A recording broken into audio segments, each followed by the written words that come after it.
Ela, north ہیمپسٹن، 15 June 2008۔ My dear ایلا، تم نے پوچھا تھا کہ میں صوفی کس طرح بن گیا۔ ایسا اچانک ایک رات میں نہیں ہو گیا۔ میرا اصل نام گریگ رچرڈسن ہے اور میں اسکاٹ لینڈ کے ایک گاؤں میں پیدا ہوا۔ یہ ایک ساحلی گاؤں ہے۔ جب میں ماضی کے بارے میں سوچتا ہوں تو مجھے وہ مچھلی کے شکار کی کشتیاں اور وہ رسی کا پل یاد آ جاتا ہے جو سبز رنگ کے سانپوں کی طرح بل کھاتا رہتا تھا۔ جالوں میں پھنسی ہوئی مچھلیاں کیڑے مکوڑوں کی طرح ہم لوگوں کے جسم پر رینگتی رہتی تھیں۔ عجیب و غریب قسم کی بیلیں جگہ جگہ اگی ہوئی تھیں اور ہم ان کے درمیان پھنس کر رہ جاتے تھے۔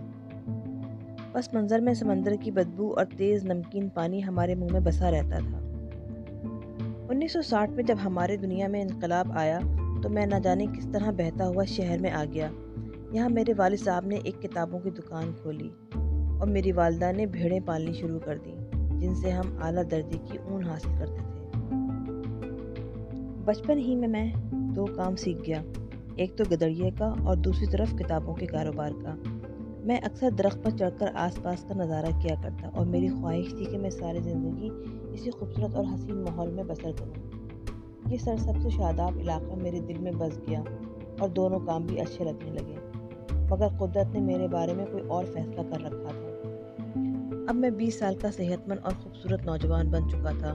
2 واقعات ایسے رونما ہوئے جنہوں نے میری زندگی بدل ڈالی۔ ایک تو پیشہ ورانہ تصویر کھینچنے کا شوق۔ بہت جلد میں ایک مقبول و معروف فوٹوگرافر بن گیا، حالانکہ بس میں صرف اپنے شوق کی خاطر ہی تصویر کھینچا کرتا تھا، مگر یہ مشغلہ میری زندگی کا روگ بن گیا۔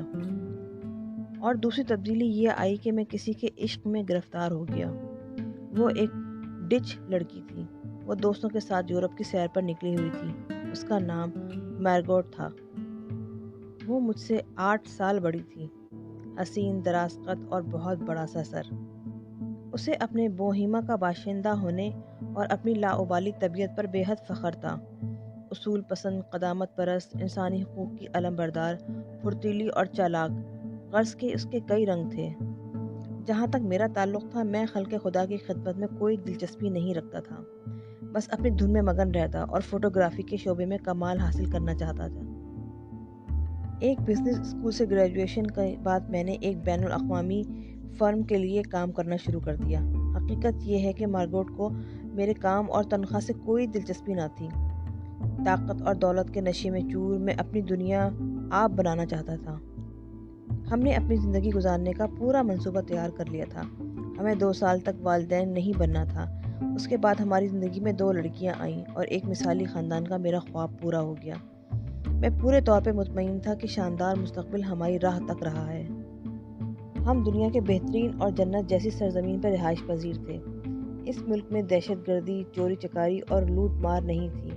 ہم لوگ ابھی دور شباب میں تھے اور پوری طرح صحت مند۔ ہمارے درمیان محبت کا عنصر بھی مکمل موجود تھا۔ ہمیں کسی طرف سے کوئی خدشہ اور کوئی ڈر اور خوف نہیں تھا۔ اب یہ یقین کرنے کو دل نہیں چاہتا کہ میری عمر 55 سال کی ہو چکی ہے اور مارگوٹ یہ دنیا چھوڑ کر جا چکی ہے۔ اسے کوئی بیماری نہیں تھی۔ اس کی سرگرمیاں اسی گرم جوشی کے ساتھ جاری تھیں جیسے کہ عالم شباب میں۔ وہ اپنی غذا کا بڑا خیال رکھتی تھی اور ہر چیز کے بارے میں محتاط رہا کرتی تھی۔ اصول کے مطابق ورزش کرتی اور ہر قسم کی نشہ آور چیزوں سے پرہیز کرتی۔ اس کے چہرے پہ ہر وقت مسکراہٹ اور فطری خوشی کی چمک برقرار رہتی۔ اس کا جسم ہمیشہ ایک جیسا نرم و نازک رہا اور کبھی فربا نہیں ہوا۔ وہ اپنی صحت کا اس قدر خیال رکھتی کہ ہمارے درمیان عمر کا فرق واضح طور پر محسوس ہوتا، یعنی میں اس کی نسبت زیادہ بڑی عمر کا لگتا تھا۔ اس کی موت ایک ناقابل یقین انداز میں واقع ہوئی۔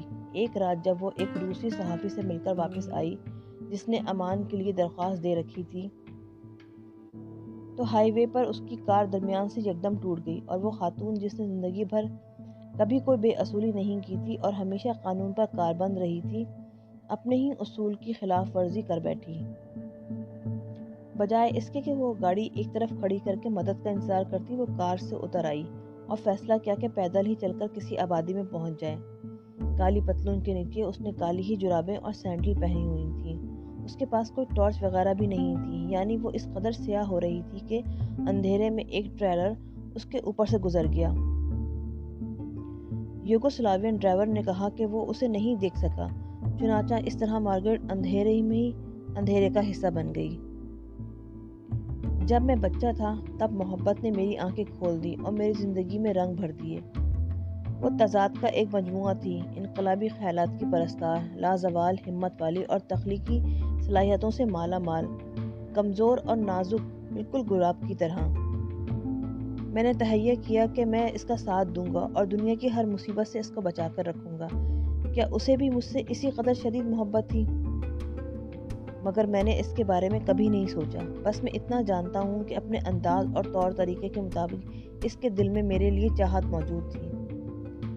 تو یہ وہ حالات تھے کہ جب 20 سال کی عمر میں ایمسٹرڈیم پہنچ گیا۔ یہاں آ کر ہم نے شادی کر لی۔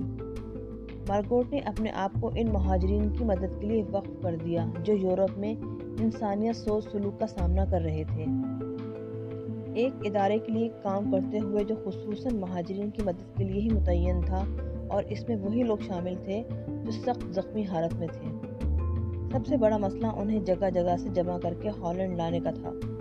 وہ ان کے لیے ایک نگہبان اور فرشتہ تھی۔ انڈونیشیا، صومالیہ، ارجنٹائن اور فلسطین کے خاندان نے اپنے بچوں کے نام اس کے نام پر رکھ دیے۔ بالآخر میں نے اپنی محبت کھو دی اور تب میری کایا پلٹ ہو گئی۔ اب میں نہ ہی بچہ ہوں اور نہ ہی جوان، بلکہ میری زندگی اب جانور سے بھی بدتر گزر رہی ہے۔ اپنی اسی زندگی کو میں نے ایک نئی طرز میں ڈھال لیا ہے اور میں نے ایک بے ادب لفظ صوفی اختیار کر لیا ہے۔ مجھے یقین ہے کہ اس قدر طویل کہانی سن کر تم کو ذہنی اذیت نہیں پہنچے گی۔ اگر ایسا ہے تو مجھے معاف کر دینا۔ وفا شعر عزیز۔